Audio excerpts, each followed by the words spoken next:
here with Alex from Macedonia, and he is visiting the National Veterans Museum and Memorial.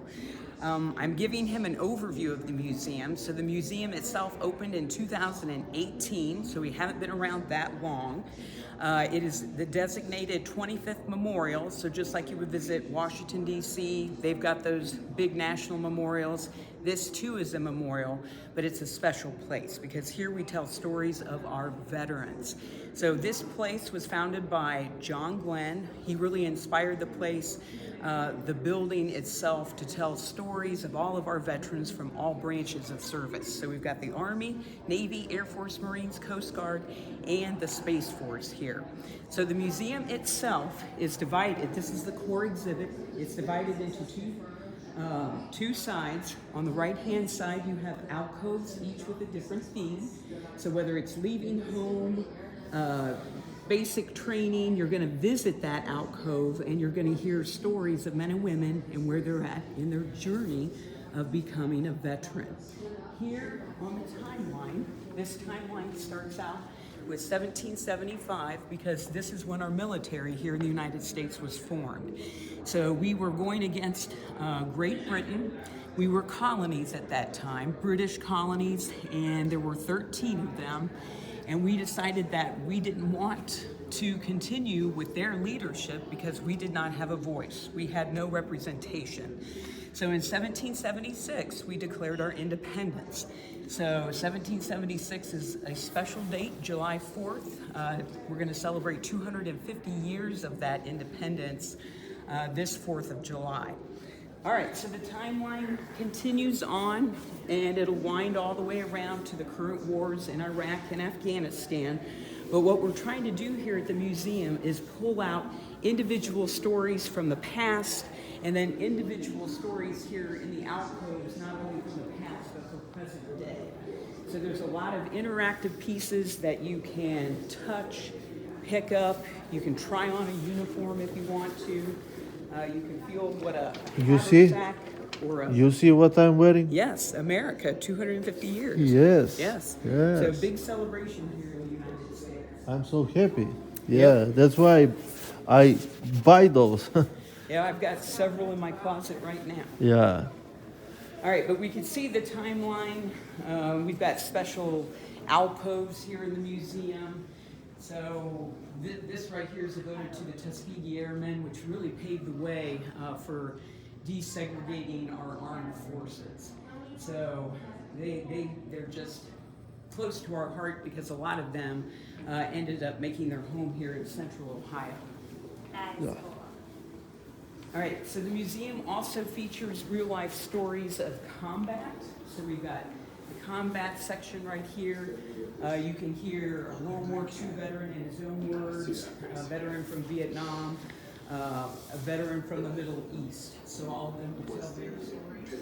This is what you're fighting for, Brian. And then as we turn the corner, you're going to see the evolution of the soldier. The soldier is going to turn back into the civilian.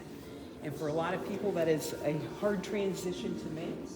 But what we find is that our men and women who serve in our military often come back home to serve their communities in unique ways.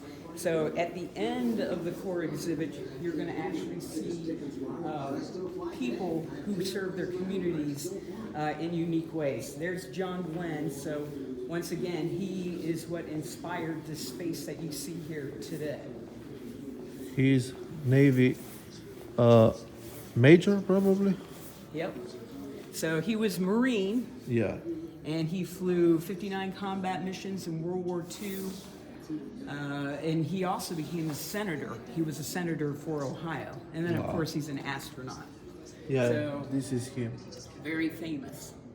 Yes, Barack Obama gave it him a medal. Yep. Okay.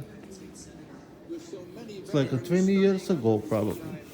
It's Some- probably been a something while, like yes, Yes. So, and then here's other people who have made a difference in their community. But you're free to explore the museum. We've got stairs right there that leads into a space that is dedicated to those who gave the ultimate sacrifice. Yeah. We've got a downstairs exhibit that you can look at as well. And I urge you to look at the 2.5 acres of park space that is behind the building because there are 3 monuments back there as well. They have some story behind on the building. Okay, so the building itself is actually a rebuild. Oh. So there used to be a veterans memorial that sat here, but it didn't live up to its potential. It didn't live up to its name, Veterans Memorial. So John Glenn, who lived in the area at the time, he heard Franklin County grumbling about, renovating this building, and he said, nope, you need to start it from scratch. And he said, we need a building that truly represents our veterans. So there was an architect named Allied Works, and they were the ones who submitted the winning design, and it's very unique building because it's round in structure. Yeah, I see. There's a lot of poured cement, but it's very symbolic because it looks Wow. like it's coming up from the ground, and you see concentric circles, which actually represent our armed forces. Okay, so the person who was arriving on the Mars probably is this guy. Well, that's John Glenn. So this is some items from his career. Oh, Yeah. it looks like going to the Mars with this. Yeah, so he was an astronaut. Oh, okay. And then after that career, he got into politics here in Ohio, and he Oh, actually okay. became a senator. So in our Oh, okay. Look yeah, at the picture over here. yep. In our government system, our legislative branch has 2 houses. We have a House of Representatives, and then we have the Senate. So the He's Senate. still alive? Nope, he's No? gone, Oh, he's and he's gone. buried at Arlington National Cemetery. Yep. Okay. Thank you. Thank You're you so welcome. much. You're